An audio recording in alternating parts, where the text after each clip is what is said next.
Good afternoon guys. আমরা এখন চলেছি আমাদের নেক্সট গন্তব্যস্থল তিস্তা ড্যাম দেখতে।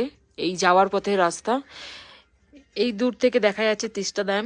যেহেতু এখানে ফটো তোলা নিষিদ্ধ আছে, তবুও আমি যতটা সম্ভব চেষ্টা করেছি ফটো তোলার, লুকিয়ে ভিডিও করার, এবং আপনাদের সামনে সুন্দরী রানী, মানে নদীর বিউটি, অ্যাকচুয়াল যে তিস্তার বিউটি যেটা, সেটা তুলে ধরার চেষ্টা করেছি, যে অ্যাকচুয়াল ড্যাম থেকে তিস্তাকে দেখতে কেমন লাগে।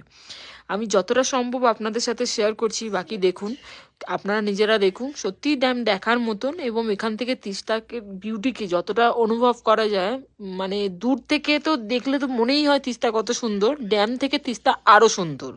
এবং সত্যি এই সুন্দরের কোনো বর্ণনা হয় না, মানে প্রকৃতি যেন যত রূপ এই তিস্তা নদীতে ঢেলে দিয়েছে। বসে বসে শুধু অনুভব করছি, মনে হচ্ছিল একবার নেমে ভালোভাবে ছবিটা করি, কিন্তু যেহেতু এখানে ছবি অ্যালাউ নেই, তাই আমি ছবি করে উঠতে পারিনি। কিন্তু যতটা গাড়ির ভেতর থেকে যতটা সম্ভব ভিডিও করা যায়, ততটা ভিডিও করে আপনাদের সামনে রাখার চেষ্টা করলাম। আপনারাও দেখুন।